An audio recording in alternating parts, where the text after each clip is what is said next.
দায়িত্বগুলো আপনাকে পালন করতে হবে। বলুন ইনশাআল্লাহ। ইনশাআল্লাহ। অনেকগুলো দায়িত্ব রয়েছে, তবে আর আমি আপনাকে দায়িত্ব দিকে নিয়ে যাব না। তবে আবার আসেন, আমি যে বেটির পয়েন্ট নিয়ে আলোচনা করলাম, এই পয়েন্টের মধ্যে এই কথাটা আমি আপনাকে বুঝাতে চাইলাম, বেটি অনেক ফজিলত, বেটির অনেক ফজিলত, বেটি আল্লাহর রহমত। ইনশাআল্লাহ বেটি যদি আপনি ভালো করে লালন পালন করে নিতে পারেন, কুন্নালাহু সিতরাম মিনান নার, এই বেটি আপনাকে কাল কিয়ামতের দিবসে জাহান্নামের আগুন থেকে বাঁচাবে। আর হ্যাঁ, দায়িত্ব যদি পালন না করতে পারেন তাহলে আপনার ঠিকানা অতি খারাপ হতে পারে, এটা আপনি মনে রাখেন। এবার আসেন দ্বিতীয় নম্বর জিনিস। আপনারা যে না বুঝতে পারছি, রাত অনেক হয়েছে, আমি কিছুক্ষণের মধ্যে ইনশাআল্লাহ আমার বক্তব্য শেষ করবো ইনশাআল্লাহ, কারণ আমারও 1.5 ঘন্টা হতে চললো। 1.5 ঘন্টা হলে আমি পূর্ণ হলে আমি ইনশাআল্লাহ আমার বক্তব্য কি করবো ইনশাআল্লাহ। তো আর দুটি পয়েন্ট বাকি রয়েছে। স্ত্রী, আচ্ছা স্ত্রীকে ইসলাম যে অধিকার দিয়েছে, সত্যি করে বলুন তো আপনারা সেই দায়িত্ব পালন করতে পেরেছেন? সত্যি করে বলুন, পেরেছেন দায়িত্ব পালন করতে? আমরা ওই দায়িত্ব পালন করতে পারিনি। আমরা আমাদের স্ত্রীকে সেই মর্যাদা দিতে পারিনি। ইসলাম তাদেরকে যা মর্যাদা দিয়েছে, স্ত্রীর মর্যাদা কি, অনেক মর্যাদা। আমি ওইদিকে না যে জাস্ট একটি হাদিস পড়ে আমি 3 নম্বর পয়েন্টের দিকে আমি আপনাকে নিয়ে চলে যাব। ইসলাম আপনার স্ত্রীকে কি অধিকার দিয়েছে এবার দেখেন। আল্লাহর রাসূল জনাবে মুহাম্মদুর রাসূলুল্লাহ সাল্লাল্লাহু আলাইহি ওয়াসাল্লামের কাছে একজন লোক আসলেন।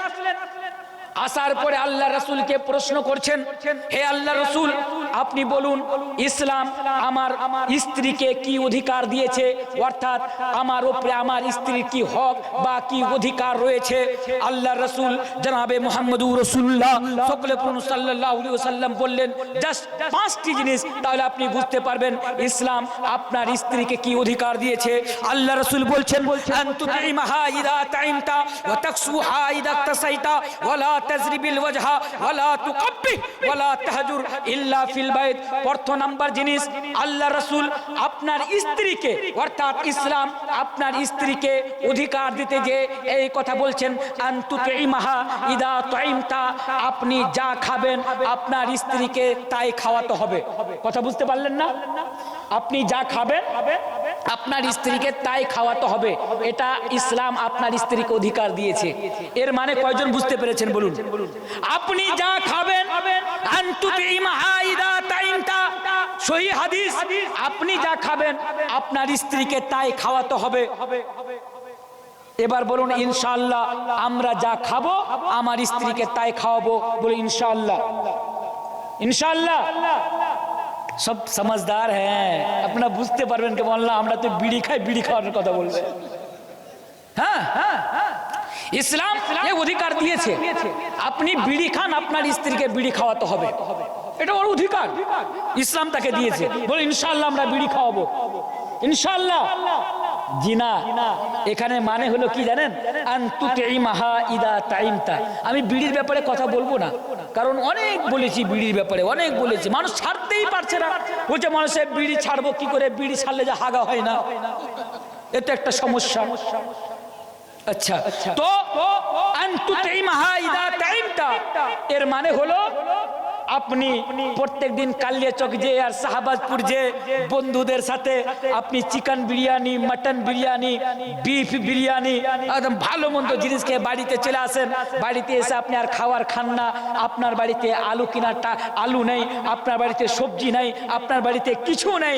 এবার আপনার স্ত্রী বলছে, এই তুমি বাইরে যে খেয়ে চলে আসছো আর বাড়িতে যে খাওয়ার জন্য কোনো সবজি নাই। তখন আপনি স্ত্রীকে ধমক দিয়ে বলছেন, কেনা কানটাতে পাটের শাক লাগা নাই, কাটা খুলে শাক নাই, বাস্তগীর শাক নাই, শাক তুলে খা। জিনা চলবে না। আপনি যদি ভালো মন্দ খান আপনার স্ত্রীকেও ভালো মন্দ খাওয়াতে হবে, ইসলাম তাকে এই অধিকার দিয়েছে। 1 নাম্বার জিনিস। 2 নাম্বার জিনিস, ওয়া তাকসুহা ইদা তাসাইতা, আপনি যা পড়বেন আপনার স্ত্রীকে তাই পড়াতে হবে। আবার উল্টো রিয়াকশন না হয় লুঙ্গি পরাতে শুরু করে দিলেন স্ত্রীকে। যদি এমনটাও না হয়, যা পরবেন তা পরাতে হবে, মানে আপনি যদি ভালো পোশাক পরেন আপনার স্ত্রীকে ভালো পোশাক পরাতে হবে। অন্যদিকে আপনি 5,000 টাকা দামের প্যান্ট শার্ট পরে আপনি পিনছেন, আর এদিকে আপনার স্ত্রীর শরীরে ব্লাউজ নাই, আপনার স্ত্রীর কাছে কাপড় নাই, আপনার স্ত্রীর কাছে সায়া নাই, আর অন্যদিকে আপনি ফাঁট করে বেড়াচ্ছেন। এই শোনো, এটা চলবে না। আপনার স্ত্রীকে ভালো জিনিস পরাতে হবে। ইসলাম তাকে এই অধিকার দিয়েছে। ওয়ালা তাজরিবিল ওয়াজহা, স্ত্রীর উপরে হাত উঠানো যাবে না, চেহারাতে স্ত্রীর মারা যাবে না। এই অধিকার ইসলাম আপনার স্ত্রীকে দিয়েছে। এবার আপনি বলবেন মাওলানা আমরা চেহারাতে মারবো না, চেহারা ছেড়ে অন্য জায়গাতে মারবো, হবে না?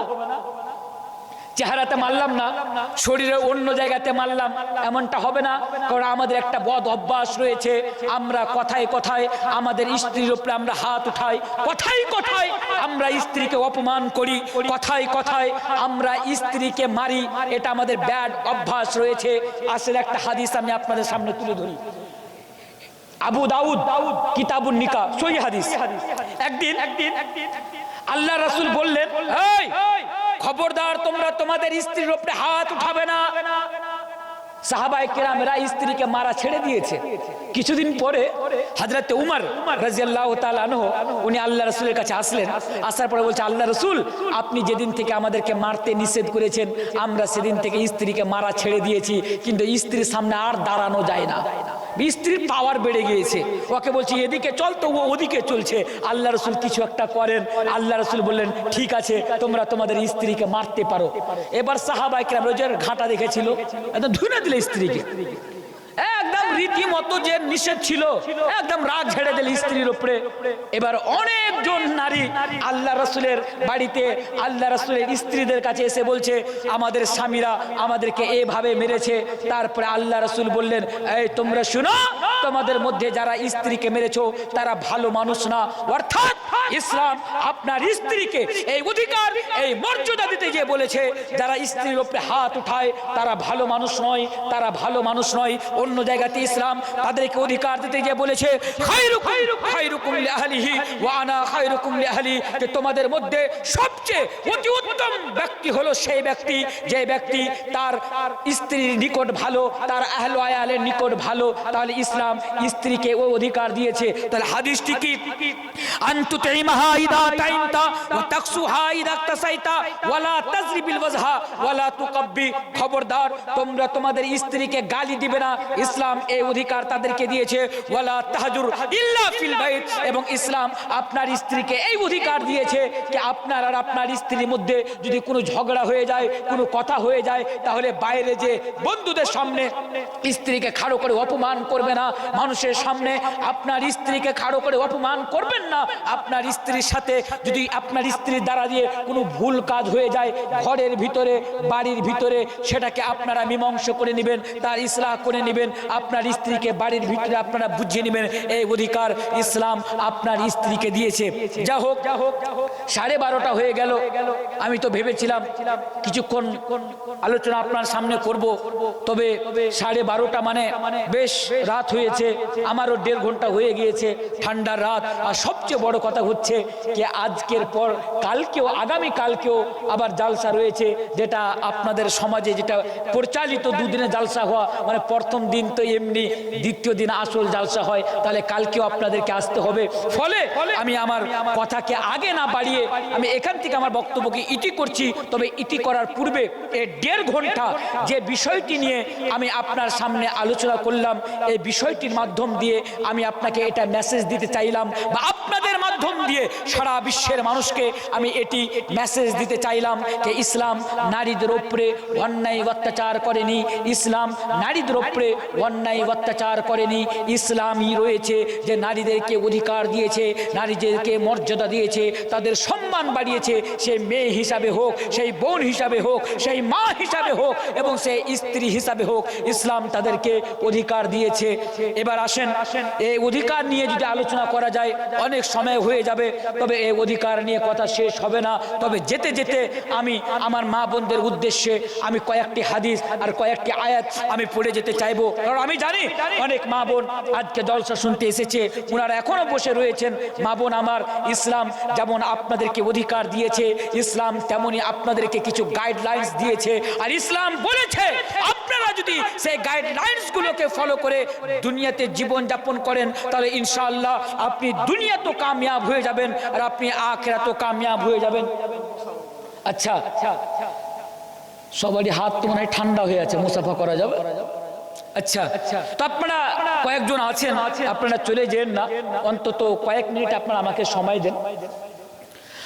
তো সেই গাইডলাইনগুলোর মধ্য থেকে কিছু গাইডলাইন হলো আপনার উপরে পর্দা করা ফরজ, আপনাকে পর্দা করে চলতেই হবে। তাছাড়া আপনাকে দিনের পথে জীবনযাপন করতে হবে। যা হোক, আমি সেদিকে কথা না বাড়িয়ে আমি আপনাদের উদ্দেশ্যে একটা কথা বলবো। এটি হচ্ছে মাদ্রাসা জলসা। আমার পূর্বে আপনারা আমার নানা মৌলানা আজিজুর রহমান বুখারী সাহেবকে আপনারা দিলেন। আমি তো এমনিতে আপনারা জানেন যে দান টান উঠাই না, তবুও আমি আপনাদের কাছে একটু লাস্টের বেলা অনুরোধ করব যে আপনারা যতজন আছেন এখানে, জানি না কাল পর্যন্ত হয়তো ভেবে আছেন যে কালকে দিব, কাল অবধি আপনি জীবিত থাকবেন কিনা এর কোনো গ্যারান্টি নাই। তাই আজকে আমি আপনাকে অনুরোধ করব যে শেষের বেলা যে যা পারবেন, 1 টাকা 2 টাকা 4 টাকা 10 টাকা 5 টাকা, আপনি এখান থেকে খালি হাতে যাবেন না, আপনি আসুন। আমিও মুসাফির হিসাবে আপনার কাছে এসেছি, প্রায় 4 বছর পরে আমি আপনাদের এখানে এসেছি। আবার কবে আপনাদের এখানে আসতে পারবো কিনা এর কোনো আমি গ্যারান্টি দিতে পারছি না। তাই এবার আসেন, যে যা পারবেন একটু মুসাফা করে আমাকে দিয়ে যান, ইনশাআল্লাহ আমি আপনার জন্য শেষের বেলা দোয়া করে দেবো। এটা আমার অনুরোধ, আপনারা কেউ খালি হাতে এখান থেকে যাবেন না। যার শেষ ভালো তার সবই ভালো। আর ইনশাআল্লাহ যতদিন পর্যন্ত এই মাদ্রাসা এখানে থাকবে, তার সওয়াব সাদকায়ে জারিয়া হিসাবে আপনি পেতেই থাকবেন। এটা আপনার কাছে আমার অনুরোধ। কেউ খালি হাতে যাবেন না, যে যা পারবেন 100 200 500 আপনারা দিয়ে যাবেন। মাশাআল্লাহ মাশাআল্লাহ, জাযাকুমুল্লাহু খায়রান ওয়া হাসানাল জাযা। কেউ খালি হাতে যাবেন না।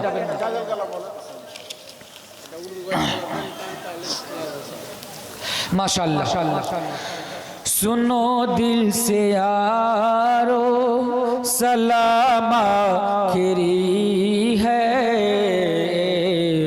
नज़म आखिरी है, कलाम आखिरी है, कलाम आखिरी है।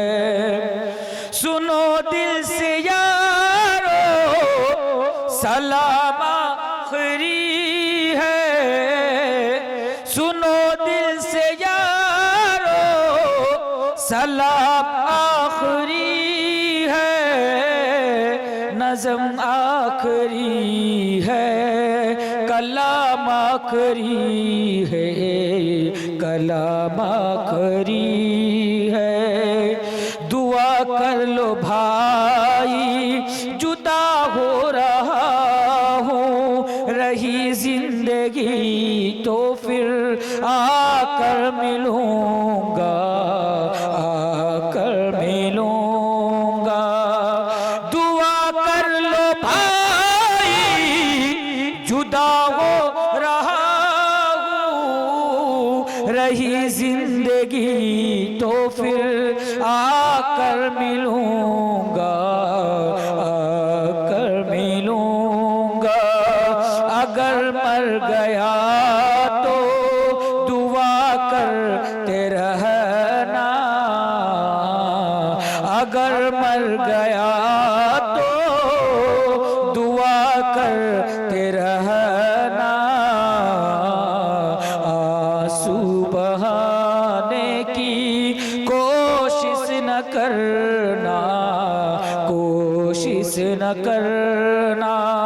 सुनो दिल से यारो सलाम आखिरी है, नज़म आखिरी है, कलाम आखिरी है, कलाम आखिरी है। এ বলে আজকের মতো বিদায় নিলাম। ইনশাআল্লাহ যদি আবার কোনোদিন আসার সুযোগ হয়, বেঁচে থাকি